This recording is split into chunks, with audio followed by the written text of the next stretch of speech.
ఏదైనా వాక్య ధ్యానం కొరకు యోబు గ్రంథము 42వ అధ్యాయము 10వ వచనంలో రాయబడిన మధ్యవాక్య భాగాన్ని చదువుకుందాం. యెహోవా అతని క్షేమస్థితిని మరలా అతనికి దయచేసెను. చదవబడిన ఈ వాక్య భాగంలోని దీవెన నా ప్రియులకు మీరందరూ పొందుదురుగాక. మన ప్రభువైన యేసుక్రీస్తు వారు ఆయన ప్రతి ఒక్కరికి క్షేమస్థితిని అనగా సమస్తమును బాగుగా మేలుకరంగా దీవెనకరమైనటువంటి స్థితిని అనుగ్రహించేటటువంటి దేవుడు యేసుక్రీస్తు ప్రభువారు. అయితే నేడు మనం చదివినటువంటి ఈ వాక్య భాగంలో యోబు గారిని గురించినటువంటి విషయాన్ని ఇక్కడ మనం గమనించగలం. నాడు యోబు అతడు శోధింపబడి ప్రభు చేత పరీక్షించబడి ఆ సందర్భంలో అతడు యోబు గ్రంథం 1వ అధ్యాయము 21వ వచనంలో తనకు కలిగిన సర్వము పోగొట్టుకున్నప్పుడు, నేను నా తల్లి గర్భంలో నుండి దిగంబరనే వచ్చి తిని దిగంబరనే అక్కడికి తిరిగి వెళ్ళేదను, యెహోవా ఇచ్చిన యెహోవా తీసుకుని పోయెను అని యెహోవ నామమునకు స్తుతి కలుగునుగాక అని పలికినటువంటి విషయాన్ని ఇక్కడ మనం గమనించగలం. అనగా తన కష్ట స్థితిలో సర్వము కోల్పోయిన స్థితిలో అతడు ప్రభువును సనగలేదు, కానీ అతడు దేవునిని స్తుతించిన వ్యక్తిగా ఉన్నాడు. రెండవదిగా 22వ వచనంలో రాయబడినటువంటి వాక్య భాగంలో తనకు అట్టి పరిస్థితులు ఎదురైనప్పటికీ అతడు ఏ విషయమందును ఏ పాపమును చేయలేదని, అనగా ఎక్కడ కూడా దేవుని ఆజ్ఞను అతిక్రమించలేదని, మూడవదిగా దేవుడు తనకు అన్యాయం చేసినని తన నోటితో అతడు ఏమాత్రము పలకలేదు అనేటటువంటి విషయాన్ని మనం చూడగలం.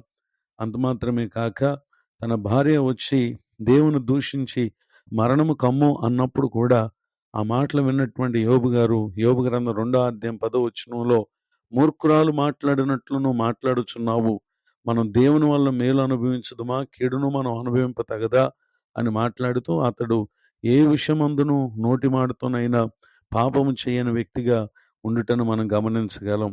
అంత మాత్రమే కాక యోబు గ్రంథం 13వ అధ్యాయం 15వ వచనంలో, ఇదిగో ఆయన నన్ను చంపినను నేను ఆయన కొరకు కనిపెట్టుచున్నాను, ఆయన సన్నిధి నా ప్రవర్తన న్యాయమని రుజువుపరుతును అని చెప్పి అతడు ఇక్కడ ఈ మాటలను పలుకుటను మనం గమనించగలం.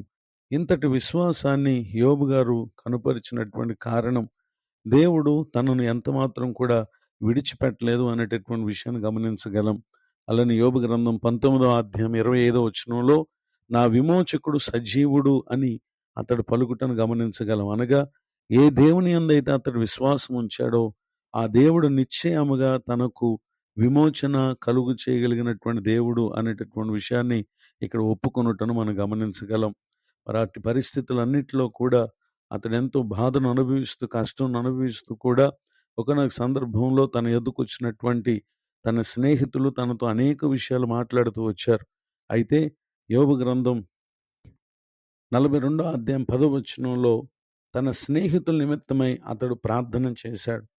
ఎప్పుడైతే ఆ ప్రార్థన ప్రభు విన్నారో తిరిగి మరలా అతనికి క్షేమస్థితిని కలుగు చేసినటువంటి విషయాన్ని గమనించగలం. అనగా ఇతరుల కొరకు ప్రార్థన చేయటంలో ఏమాత్రం కూడా యోబు అవిశ్వాసం చెందలేదు. తనకున్నటువంటి కష్టస్థితిలోనైనా తన స్నేహితుల నిమిత్తం అతడు ప్రార్థన చేసినటువంటి విషయాన్ని ఇక్కడ మనం గమనించగలం.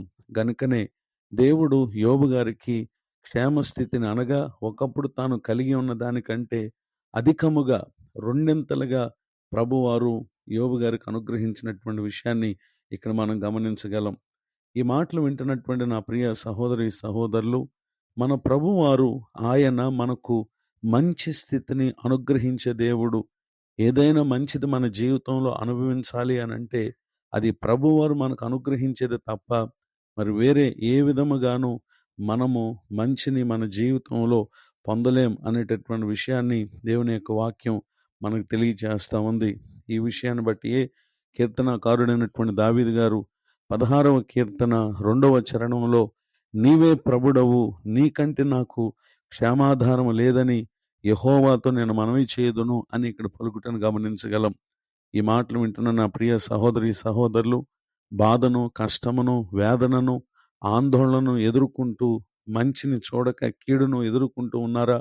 అయితే నేడు క్షేమస్థితిని అనుగ్రహించగలిగినటువంటి దేవుని పట్ల యోబు ఏ విధముగా తన ప్రవర్తనను కనుపరిచారో ఆ విధముగా ప్రభు పట్ల మీరును మీ ప్రవర్తనను కనుపరచండి.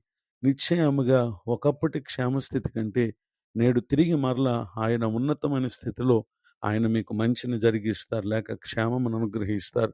ఇటు కృపకు నా ప్రియులకు మీరందరూ పాత్రలు కావాలని కోరుతూ ఈ మాటలు ముగిస్తున్నాను. ప్రార్థన. కృపగలిగిన మా తండ్రి, వందనాలు. నేడు విన్న ఈ మాటలు మా ప్రియుల హృదయాలలో ఫలింపచేసి వారి జీవిత దినాల్లో మీరు వారికి క్షేమస్థితిని దయచేదురుగాక. నూతన సంవత్సర దయాకిరీటాన్ని పొందిన ప్రియులను దీవించండి. దైవజనులను, వారి కుటుంబాన్ని, సేవా పరిచయాన్ని ఆశీర్వదించండి. కృంగిన స్థితిలో, వేదనతో కూడిన స్థితిలో ఉన్నటువంటి వారికి ఇప్పుడే యేసుక్రీస్తు నామమున విడుదల కలుగునుగాక. మీ మాట యందు వారు ఉంచి విశ్వాసమును బట్టి వారు మీ ఎదుట కనపరుచు తమ ప్రవర్తనను బట్టి మేలు కలుగు చేసి వారి పట్ల కృప చూపించి సహాయం చేయమని యేసుక్రీస్తునాలో ప్రార్థిస్తున్నాను తండ్రి. ఆమెన్. తండ్రి, కుమార, పరిశుద్ధాత్మ దేవుడితో నడిపించునుగాక. ఆమెన్. నేడు